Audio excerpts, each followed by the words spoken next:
COVID-19 memberikan dampak pada masyarakat Indonesia, tidak hanya pada kesehatan fisik, tetapi kondisi psikologis pun ikut terpengaruh. Merasa tidak berdaya, sedih, kecewa, dan marah merupakan hal yang dapat dipahami. Semenjak adanya pandemi COVID-19, kondisi kehidupan masyarakat menjadi berbeda. Perubahan yang terjadi secara tiba-tiba mengakibatkan masyarakat sulit untuk beradaptasi dan menyebabkan stres hingga trauma. Hal ini bisa saja disebabkan karena banyaknya pemberitaan serta informasi tentang penyebaran COVID-19 mengenai jumlah korban dan kasus kematian yang terus bertambah hingga membuat masyarakat merasa cemas dan khawatir. Terjadinya resesi ekonomi, belum terbiasa dalam physical distancing, serta mengalami keresahan akan ketidakpastian mengenai kapan berakhirnya wabah yang berkepanjangan ini. Menurut hasil survei yang dilakukan oleh Perhimpunan Dokter Spesialis Kedokteran Jiwa Indonesia, dari 4.010 swab periksa yang berasal dari 34 provinsi di Indonesia, diketahui bahwa 31% orang tidak memiliki masalah psikologis dan 69% orang memiliki masalah psikologis. Terdapat 1.725 swab periksa depresi dengan 62% diantaranya dengan masalah psikologis depresi dan 44% diantaranya berpikir merasa lebih baik melukai diri sendiri dengan cara apapun.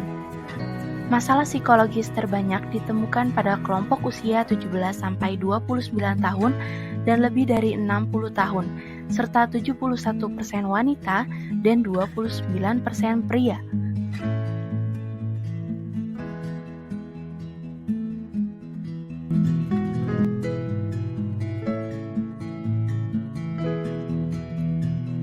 Untuk itu, menjaga kesehatan mental sangat penting bagi manusia untuk meningkatkan resiliensi mental dan fisik dalam menghadapi pandemi COVID-19 saat ini, seperti berolahraga secara teratur untuk menjaga kebugaran fisik, melakukan hal-hal yang disukai seperti bermain alat musik, menghindari penggunaan alkohol atau obat-obatan terlarang karena akan berdampak buruk bagi kesehatan baik fisik maupun psikis.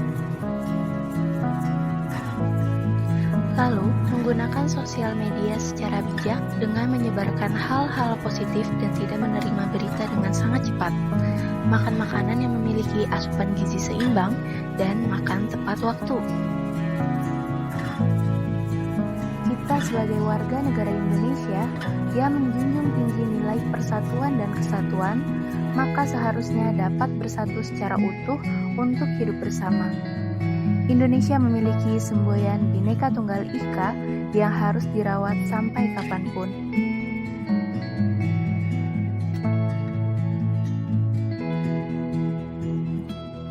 Jika dikaitkan dengan kesehatan mental, kita seharusnya bisa saling menjaga kesehatan mental pribadi dan orang lain, agar hidup tetap rukun tanpa melihat suku, agama, ras, dan antar golongan.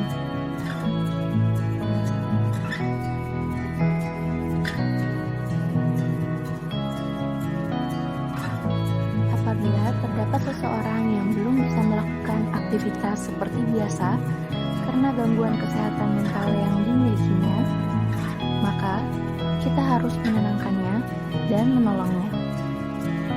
Jika masih berdampak cukup parah, bahkan sampai ingin melukai diri sendiri maupun orang lain, maka lapor dan minta pertolongan kepada tenaga kesehatan.